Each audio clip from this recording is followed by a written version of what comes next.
Assalamualaikum warahmatullahi wabarakatuh. Alhamdulillah wassalatu wassalamu ala rasulillah sayyidina wa maulana Muhammad ibn Abdillah wa ala alihi wa sahbihi wa man walah. Wala haula wala quwwata illa billah, amma ba'du, fa usini wa iyyakum bi taqwallah wa ta'atihi la'allakum tuflihun. A'udzu billahi minasyaitonir rajim. Bismillahirrahmanirrahim. Qalu subhanaka la ilma lana illa ma 'allamtana innaka antal alimul hakim. Wa naqulu rabbi shrah li sadri wa yassir li amri wahlul 'uqdatam min lisani yafqahu qawli. Ya Fatahu ya Alim, ya Fatahu ya Alim, ya Fatahu ya Alim, wasadid lisani wahdi qalbi. Allahumma alhimna ilman nafqahu bihi wa awamiraka wa nawahiyaka warzuqna fahma na'lamu bihi kaifa nunajika ya arhamar rahimin. Allahumma inna nas'aluka fahman nabiyyin wa hifdzal mursalin wa ilhamal malaikatil muqarrabin. Allahumma akrimna binuril fahmi wa akhrijna min dhulumatil wahmi wa aftah lana abwaaba rahmatika wansur alaina hikmataka ya arhamar rahimin. Allahumma nawwir qulubana binuri hidayatika kama nawartal ardo binuri samsika abadan abada birahmatika ya arhamar rahimin.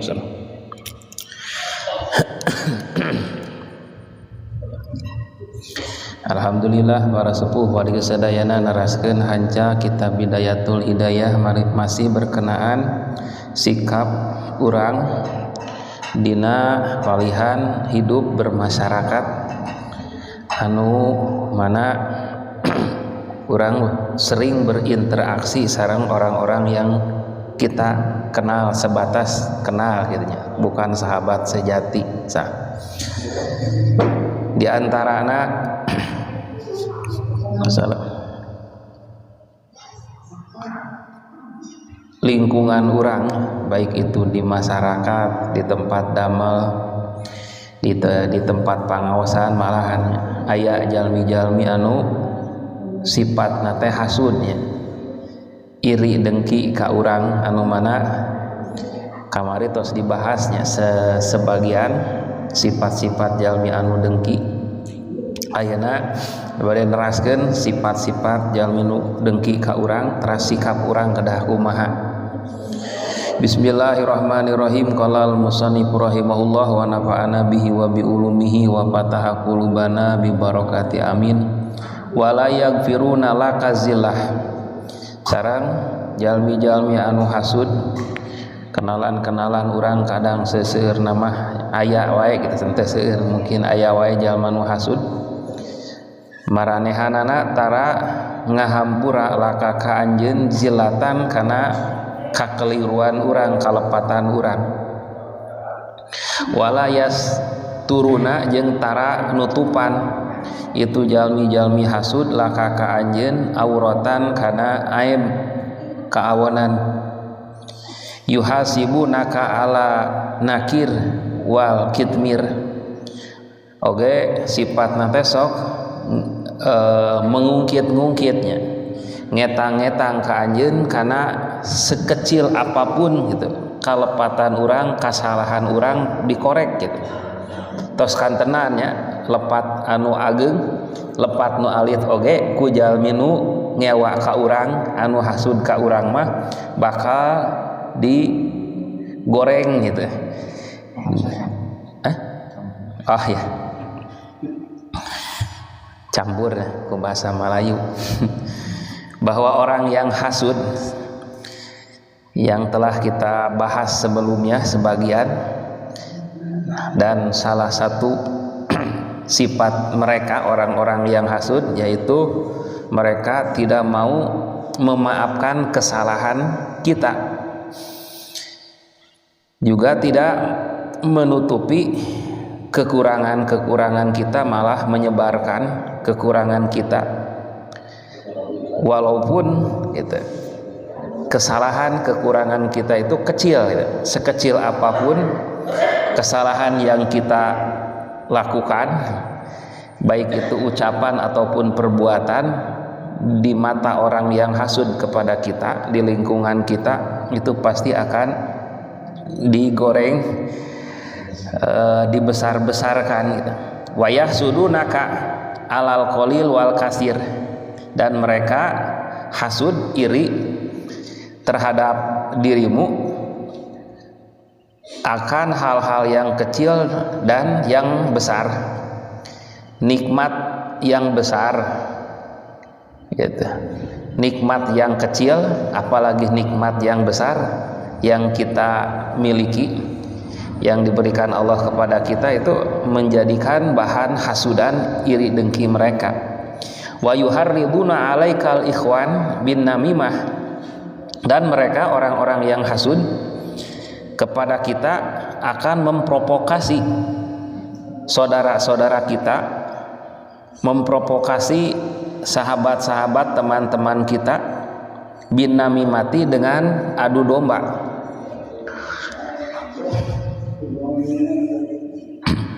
Supaya itu, teman kita, saudara kita yang asalnya simpati terhadap kita, mereka orang-orang yang hasud akan berusaha sedapat mungkin bagaimana caranya orang-orang yang menyayangi kita, yang simpati terhadap kita, berubah menjadi membenci kita dengan namimah, mengadu domba, wal buhtani wal balagoti, dan dengan fitnah, wal buhtani, dan kebohongan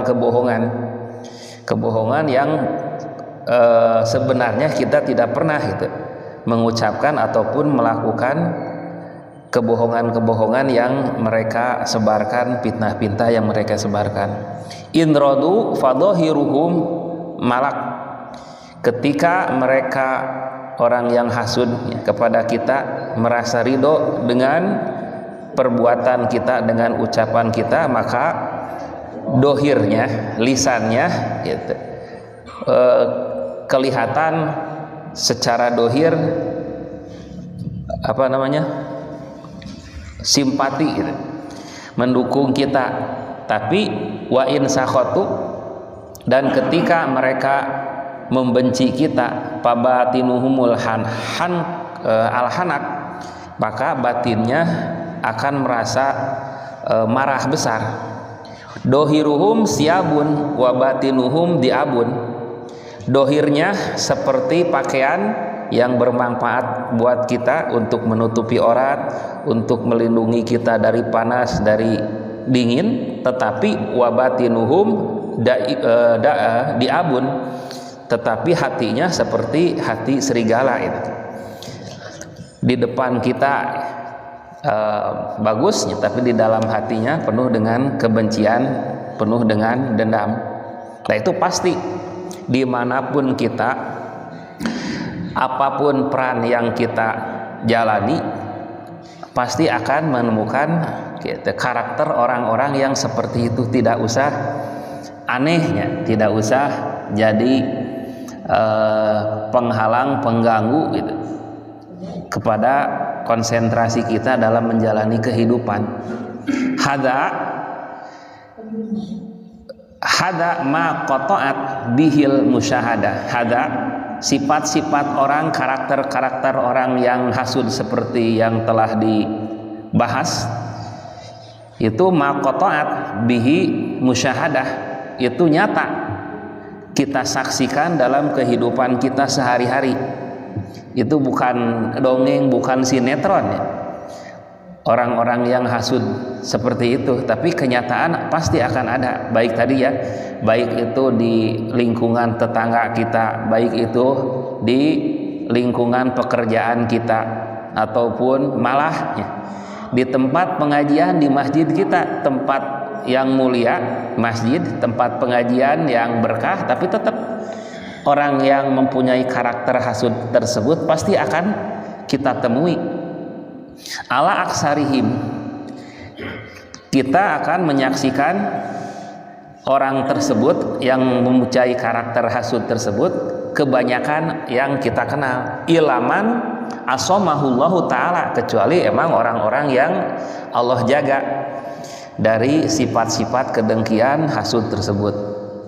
Pasuhbatuhum, maka bergaul dengan orang yang hasud seperti yang telah kita bahas, itu khusronun, merupakan kerugian besar, merupakan bentuk balai bencana yang sangat besar, lebih bahaya daripada bencana gempa, lebih itu berbahaya, merugikan daripada bencana kebakaran. Ketika kita mempunyai tetangga atau rekan kerja atau teman di masjid mungkin yang punya sifat hasud yang telah kita bahas tadi karakternya.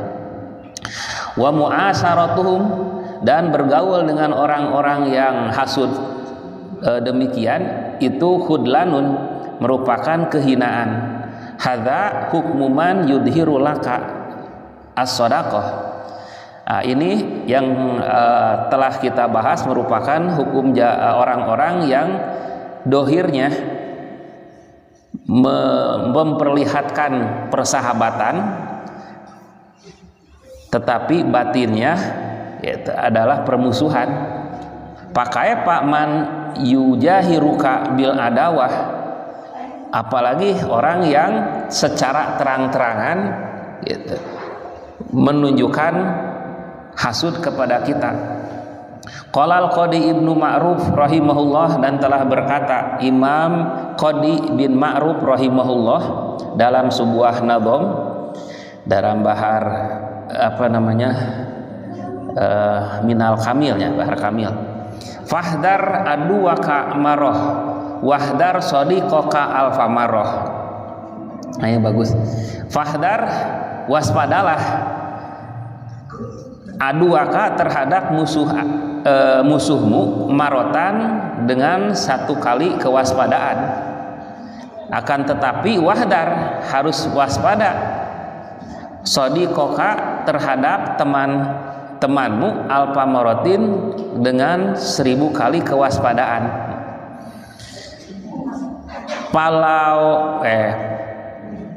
Palarubama in qalaba sadiq fakana a'rafa bil mudorroh. Dan ketika seorang teman dekatnya berubah menjadi musuh, mungkin dulu dia dianggap oleh kita teman dekat, dianggap sahabat, malah pasangan hidup, sehingga kita tidak canggung-canggung, tidak ragu-ragu gitu, curhat mengenai kekurangan-kekurangan kita, rahasia-rahasia kita.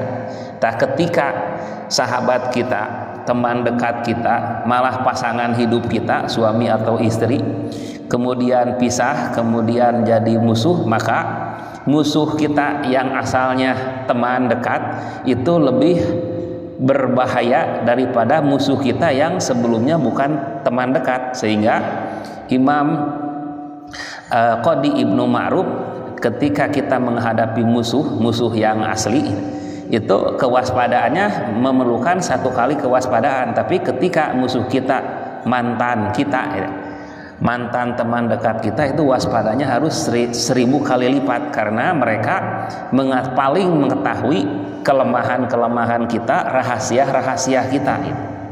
Wa qadza qala Ibnu Tamam, dan seperti itu pula Ibnu Tamam telah berkata dalam sebuah syair, aduka min sadiqika mustafadun fala tastasiruna minasahab. Aduka min sadiqika, musuhmu dari teman-teman dekatmu yang dulu pernah menjadi teman dekat, yang dulu malah jadi pasangan hidup kita, kemudian berubah 180 derajat jadi musuh kita, itu mustafadun, sangat bisa itu melawan kita, pala tasirona. Terus bagaimana sikap kita kalau kita sudah tahu bahwa musuh kita yang pernah jadi orang dekat kita itu sangat berbahaya? Karena kita sudah tahu hal demikian, maka palatas taksirona, maka janganlah memperbanyak, kalian minas sahabi dari teman-teman. Jadi diusahakan gitu kita bergaul, hidup bersosial itu biasa-biasa ya. Sedang-sedang saja gitu.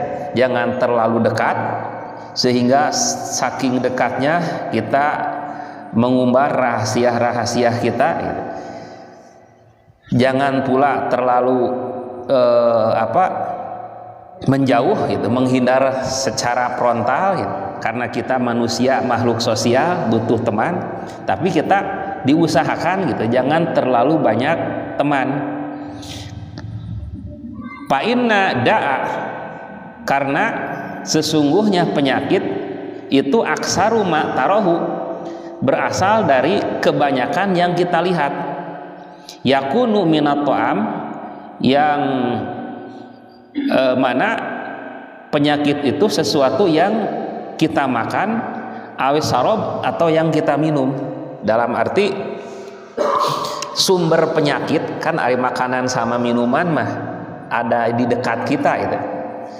Nah, sumber penyakit kita itu kebanyakan dari teman-teman dekat kita, dari kenalan-kenalan kita. Nah, sehingga Imam Al-Ghazali diusahakan gitu, jangan terlalu banyak pertemanan yang pertemanan yang terlalu dekat gitu, yang menimbulkan kita bro-broan buka-bukaan aib-aib kita ya.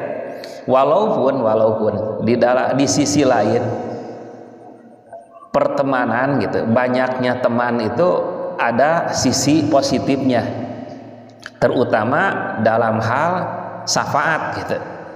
Karena boleh jadi gitu, ada teman kenalan kita ternyata alhamdulillah soleh, nah kita di akhirat bisa disafaati oleh teman kita yang soleh tersebut. Tapi di sisi lain untuk zaman sekarang itu sulit gitu ya, mencari teman yang soleh yang bisa membantu kita di dalam urusan dunia, apalagi di dalam urusan akhirat. Nah, sehingga itu pertemanan untuk zaman sekarang mah gitu, diusahakan jangan terlalu banyak gitu. Maksud pertemanan jangan terlalu banyak ini, pertemanan yang terlalu intens, terlalu dekat gitu. Kalau hanya sekedar kenal itu tidak menjadi masalah gitu. Mungkin di dalam kita hidup bermasyarakat, bertetangga, mau tidak mau kita hidup manusia sosial, hidup bersama. Kemudian di tempat pekerjaan kita, karena emang tolabul halal faridotun ba'da faridoh, bahwa bekerja itu, kasab itu merupakan kewajiban setelah kewajiban-kewajiban yang lain. Sehingga tidak mau tidak di dalam dunia pekerjaan mungkin kita, bukan hanya mungkin, pasti sudah bisa dipastikan dalam bekerja, dalam mungkin dagang ataupun bekerja di kantor ataupun di toko dan di lain dan sebagainya, itu pasti berinteraksi dengan orang lain. Tapi tadi hanya sekedar sebatas gitu, urusan-urusan bisnis, urusan-urusan pekerjaan, urusan-urusan hidup bermasyarakat gitu.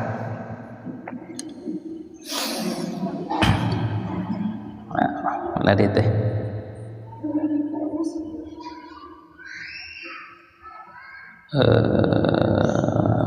Mana? Oh ya. Fa inna da'a aksaru ma tarahu yakunu min ta'am wa awsarob. Mana gitu? Wakun kama qala al-Hilal bin Ala al-Raqi. Dan jadilah Anda seperti yang didawuhkan oleh Imam Hilal bin Ala al-Raqi di dalam syair beliau, dalam syair Bahar Basit. Lama apautu walam ahkid ala ahadin arahtu nafsi min hamil adawah. Lama afautu, ketika saya memaafkan orang lain ketika orang lain berbuat salah, walam ahkid, dan saya tidak dendam, tidak dengki, ala ahadin, kepada siapapun, arahtu, maka merasa tenang, diriku, nafsi kepada diriku, min hamil adawati, dari ke rasa bingung permusuhan.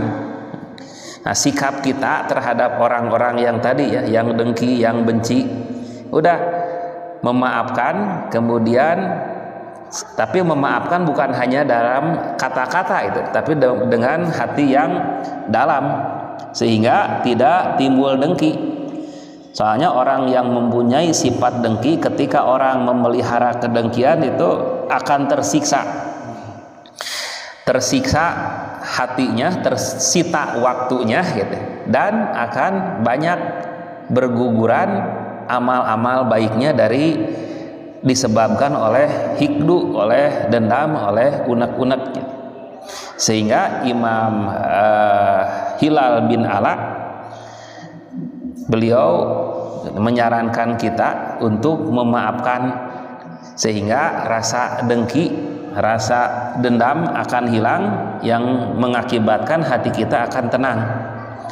Ini uhai adui ingda ru'yatihi, sesungguhnya saya, kata Imam Hilal bin Ala, menghormati atau menyalami musuh ketika saya melihat musuh, li'adfa'u syarra'ani, supaya saya bisa menolak kejelekan dari diri saya, bitahiyati, dengan cara memberikan salam hormat kepada orang yang memusuhi kita. Wa udhiril bisyarah, dan perlihatkanlah olehmu wajah yang berseri-seri, lil insani, ke setiap manusia, abgodohu, yang mana manusia yang kita temui dengan wajah berseri-seri kita itu orang yang kita benci. Ka'annahu qad malak qalbi musarratin, sebagaimana gitu, seperti hati kita dipenuhi dengan rasa gembira. Cuman emang susah ya mengamalkannya. Kita memperlihatkan wajah yang berseri-seri di hadapan orang yang kita benci, seolah-olah hati kita dipenuhi dengan rasa kegembiraan gitu, bertemu orang yang sangat kita rindukan gitu, padahal orang yang kita benci gitu, dan dia pun membenci kita. Itu salah satu obat supaya rasa dendam kita, rasa unek-unek kita hilang. Walastu aslam mimman lastu a'rafuhu, dan saya tidak merasa selamat dari orang yang tidak saya kenal. Pakaifa aslamu min ahlil mawaddah, maka bagaimana saya bisa merasa selamat dari orang-orang yang menyayangi saya. An-nasu dawa'un nas tarkuhum, manusia itu diibaratkan penyakit, dan obat dari penyakit manusia yaitu tarkuhum, meninggalkan, meminimalisir itu perkenalan dengan manusia. Wafil jafai lahum qat'ul akhwat, dan wafil jafanya lahum qat'ul akhwat. Wallahu alamnya. Kesimpulan dari yang kita bahas, sikap kita ketika tadi hidup bermasyarakatnya, pasti menemukan orang yang tidak suka terhadap kita, yang iri, yang dengki. Nah, manusiawi ya, kita pasti merasa terganggu, malah marah, pingin membalas. Tapi ketika kita membalas hasud mereka, kejelekan mereka, itu bukan merupakan solusi untuk memperbaiki suasana situasi, malah akan menjadi timbul permasalahan yang lebih parah. Nah, kemarin alhamdulillah secara tidak sengaja melihat salah satu video-video singkat gitu di media sosial. Ada kisah seekor ular. Seekor ular tidak sengaja dia masuk ke gudang perkakas tukang kayu. Nah, ketika ular tersebut berjalan tidak sengaja itu menyentuh gergaji, ya, otomatis terluka. Nah, ular tersebut saking dipenuhi oleh rasa marah, menganggap bahwa gergaji tersebut gitu ancaman musuh yang mengganggu. Kemudian gergaji tersebut dipatuk, ternyata justru melukai si mulutnya. Kemudian tambah emosi, kemudian dililit si gergaji tersebut, semakin keras, semakin melukai si ular, dan akhirnya ular tersebut mati tertusuk oleh gergaji. Nah, hikmah dari kisah tersebut, ketika kita menjalani hidup itu pasti ada senggolan-senggolan. Seandainya ular tersebut tidak menghiraukan senggolan gergaji dan meneruskan perjalanan, itu pasti akan selamat sampai kepada tujuannya. Tapi karena terbakar emosi sehingga meladeni gergaji tersebut, ya akhirnya jadi binasa. Nah, kita juga seperti itu. Ketika kita menghadapi orang yang menyakiti kita, nah, kita jangan terlalu emosi sehingga kita berpikir bagaimana membalas, malah kemudian kita melakukan pembalasan bukan hanya dengan berencana berpikir. Itu akan menambah kecelakaan kita, malah tadi akan membuat kita binasa.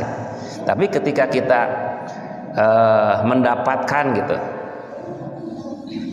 dolim ataupun rasa sakit dari orang lain, kemudian kita tidak menghiraukan, kemudian kita berjalan lurus dengan tujuan hidup kita, insya Allah kita akan sampai terhadap tujuan hidup yang kita tuju Jangan sampai terganggu dengan hasudan ataupun iri dengki dari orang lain, kemudian kata-kata yang menyakitkan dari orang lain. Kita fokus terhadap tujuan hidup kita. Nah, itu salah satu adab-adaban ketika kita hidup bermasyarakat. Nah, sebelum dilanjutkan mungkin ada pertanyaan. Nah, kembali ke bahasa urang, mangga. Pamita aya urang teraskeun.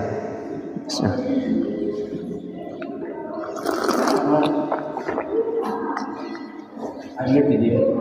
Enggak. Junungan suka masak daging babi, suka makan sama kita gimana? Kalau sudah dibasuh gimana? Ya. Adanya di luar. Oke. Kita muslim. Di dalam fikih yang termasuk najis itu kebagi tiga.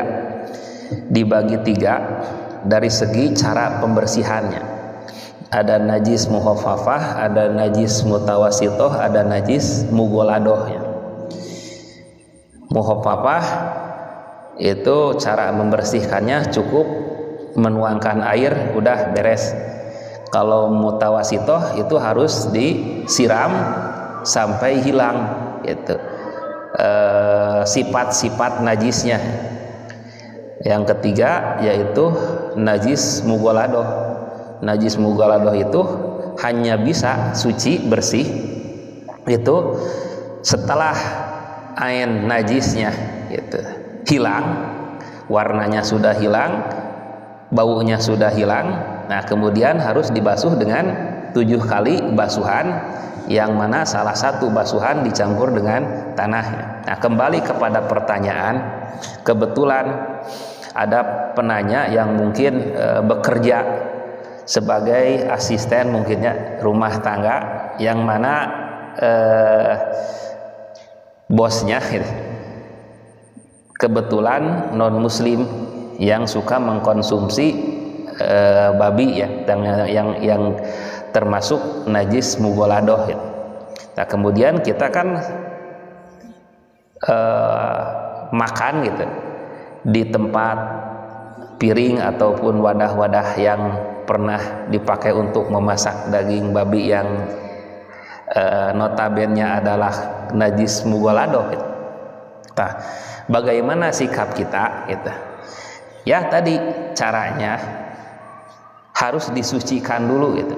Wadah-wadah yang pernah dipakai untuk memasak najis mughaladah tersebut, walaupun sudah kelihatan sudah bersih dengan sabun, tetap harus dibasuh lagi dengan 7 kali basuhan, yang mana salah satu basuhan dicampur dengan tanah gitu. Nah sudah beres seperti itu, maka wadah tersebut, piring tersebut, wajan tersebut gitu, mangkok tersebut bisa atau boleh kita gunakan untuk makanan-makanan kita itu disimpan di wadah. Ya itu cara, salah satu, bukan salah satu, emang cara ya membersihkan wadah-wadah yang terkena najis mughaladah. Kalau pembersih saja tidak cukup. Iya, walaupun gitu secara kasat mata gitu, dengan dibersihkan memakai sabun, makan pakai antiseptik gitu. Nah, tetap di dalam fikih itu tidak bisa diganti tanah dengan sabun gitu. Malah di dalam penelitian gitu, bakteri dari najis mughaladah itu hanya bisa mati dengan air tanah gitu. Air yang dicampur dengan tanah, maksudnya bukan air tanah, air yang dari tanah gitu. Nah, walaupun ada antiseptik yang mengandung antibakterinya 9 atau 70% alkohol, tetap gitu. Menurut ilmu kedokteran itu ada yang tidak bisa dibunuh kecuali dengan yang tadi ya.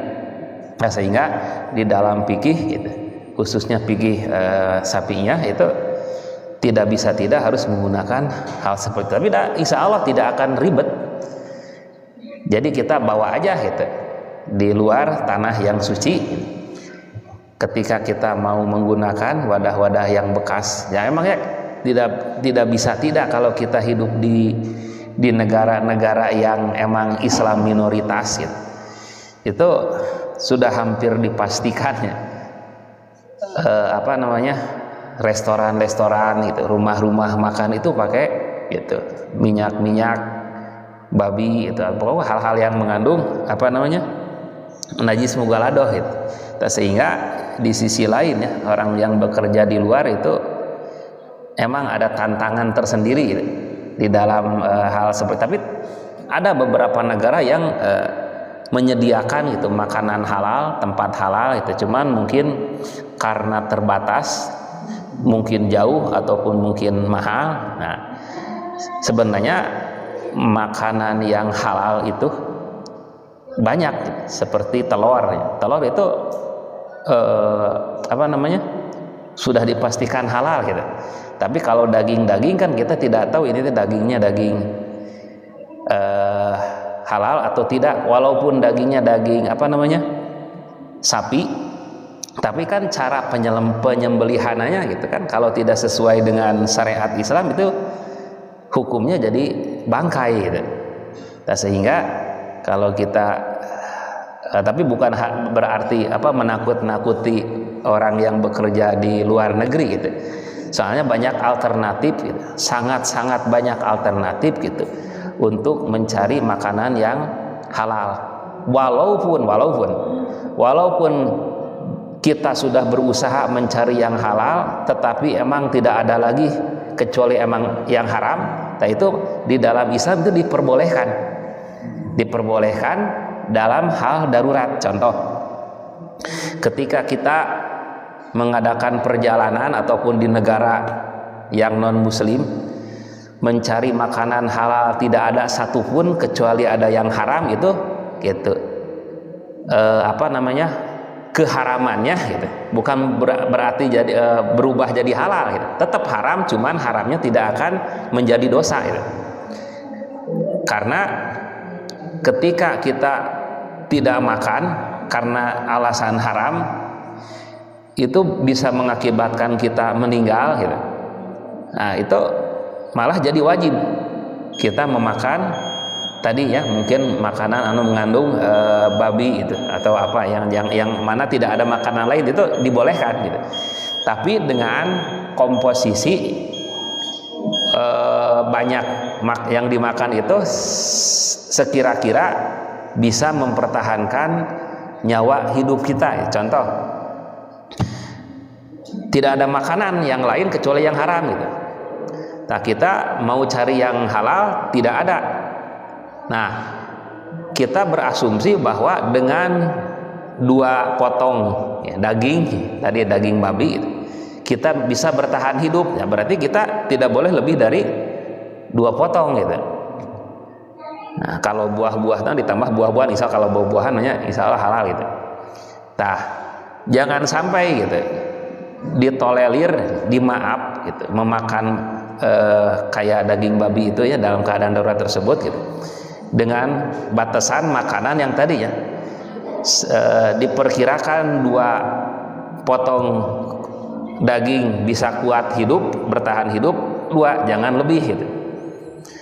Kalau kita 2 potong sudah cukup untuk mempertahankan hidup, tapi kita tambah lagi jadi 3-4, nah itu yang 3 yang 4-nya tetap haram gitu, tidak ditolerir. Nah, itu wallahu a'lam. Sakitu lah binya terus Isa. Ayo mah tadi teh awehnya. Nah, namina teh ngalap berkah, mudah-mudahan aya manfaatna kumaha regi kabujeng Isa. Ya tetep biasa ieu. Nyariosna biasa bahasa di lembur. Sakitu nu tiasa didugikeun hapunten dina sagala kakirangan, sakumaha biasa urang tutup ku doa. Mudah-mudahan naon wae anu janten cita-cita harapan sareng doa-doa urang nu sararae moga Allah anu tiasa nunya ngabantos kana kabagian kasalmatan dunya akhirat sing dihasilkeun sing dilancarkeun, anu gaduh kabingung kasesah kararepet mudah-mudahan digentosan ku kabingahan ku katerbukaan, anu nuju teu damang lahirna batina mudah-mudahan saenggal didamangkeun deui, anu parantos mayunan urang sadayana sepuh-sepuh urang wargi-wargi urang guru-guru urang ikhwan alladzina sabaquna bil iman, mudah-mudahan aranjeunna di alam kuburna sing ditampi-tampi rahmat magfirah Allah Subhanahu wa taala. Oge teu hilap ngadoakan putra putu turunan urang, mudah-mudahan dijantenkeun jalmi-jalmi anu saleh-salehah, ahli ilmu, ahli amal, ahli keikhlasan. Oge teu liren urang ngadoa kanggo wargi-wargi urang muslimin muslimat, mukminin mukminat di mana wae ayana anu nuju didolim ku jalmi-jalmi anu darolim khususna di Palestina. Mudah-mudahan aranjeunna warga-wargi urang muslimin muslimat sing dipaparinan kakiatan kasobaran malah sing enggal dipaparinan kemenangan kemerdekaan ala hadihi niyah wa ala kulli niyatin sholihah ila hadratin nabil mustafa rasulillah sallallahu alaihi wasallam jalibatan lil khairat wa dabiatan lis sayiat. Taqraul fatihah. A'udzubillahi minasyaitonir rajim. Bismillah. Iyyaka na'budu wa iyyaka nasta'in ihdinas siratal mustaqim. Hapuntenna akhirul kalam. Assalamualaikum warahmatullahi wabarakatuh.